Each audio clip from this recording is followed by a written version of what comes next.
Shalom Obracha, que Hachem vous protège. Cette semaine, nous allons parler toute la semaine sur Moshe Rabbeinu. Tout d'abord, nous allons expliquer la naissance de Moshe Rabbeinu en Égypte. À cette époque,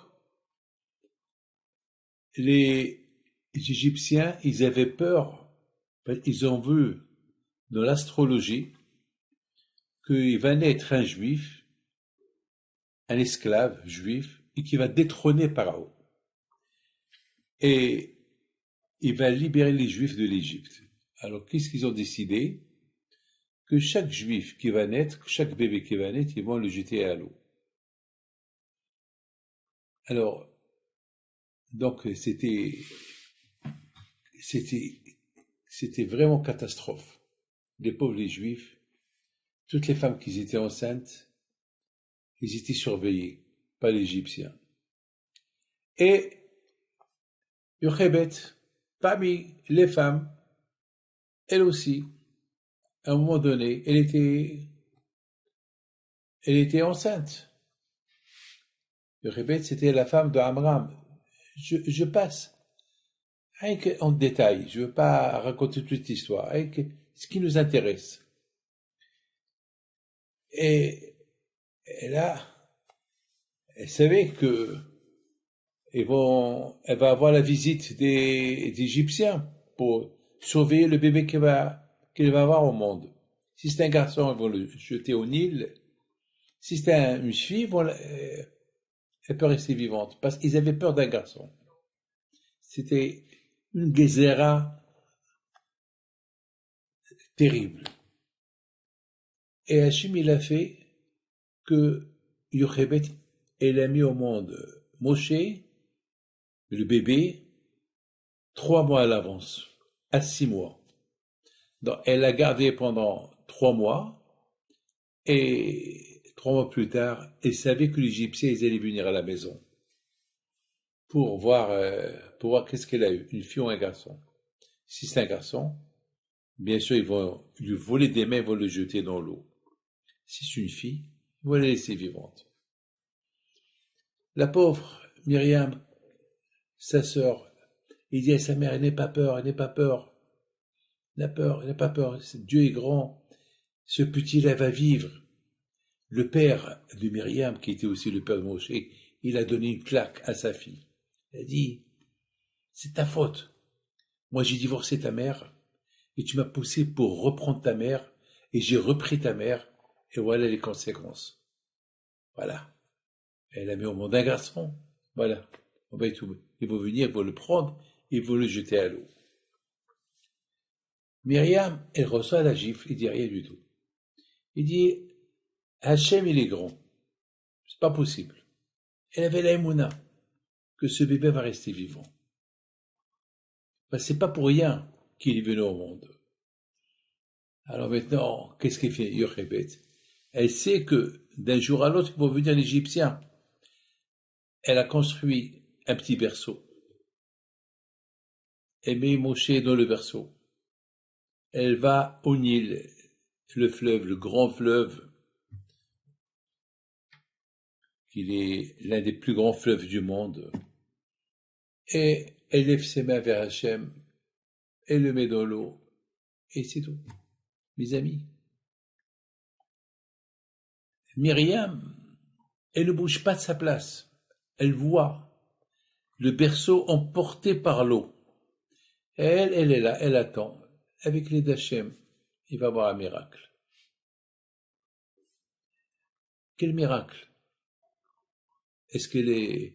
Quel miracle? Ça y est, l'eau, elle a été emportée. L'eau, elle a pris le petit berceau. Ça y est, il n'y avait plus rien à faire. Il flottait, vous savez. L'eau du Nil, c'est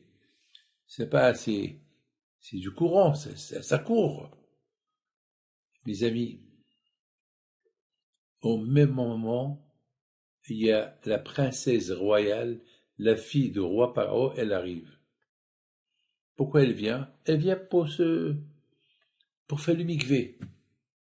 Elle vient pour se laver de l'idolâtrie de son père. Elle avait ras-le-bol que son père se prenait pour un dieu, Et elle a dit, ça y est, maintenant je veux venir, je veux me purifier dans l'eau. Et au même moment, elle voit le petit berceau qui venait. Et le bébé, il pleurait. Il n'y avait pas de titine, il n'y avait rien du tout, il pleurait. Myriam, de loin, elle voit ce miracle. Elle voit au même moment que Batia, elle arrive, et voilà, le petit berceau, il venait mais de l'autre côté. Batia, elle prend le bébé, et bien sûr, elle a dit, oh là là, ça ne peut être qu'un juif.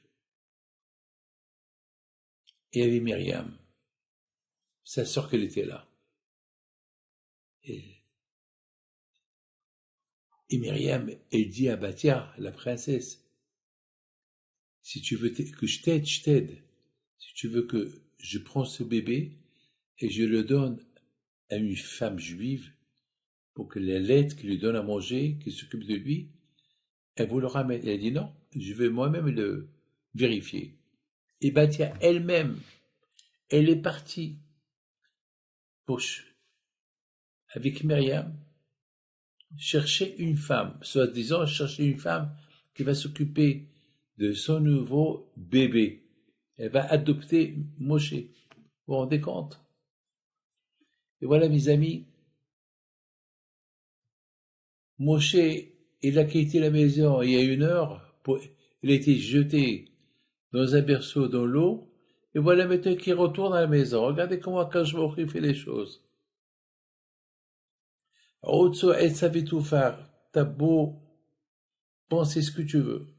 Il n'y a que la pensée de Akadosh Baruch Hu qu'elle est exaucée. C'est tout. Un aller-retour. C'est extraordinaire, mes amis. Et Moshe rentre chez lui à la maison. Il rentre chez sa mère. C'est la folie. Je vous raconte rien que... Réfléchissez un peu.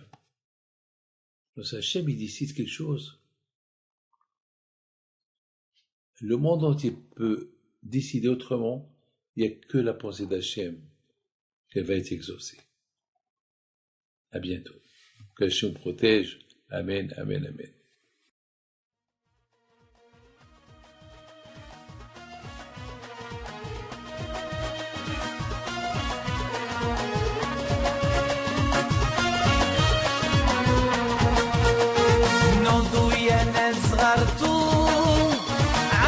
حيم بنتو وقف لنا زي خوت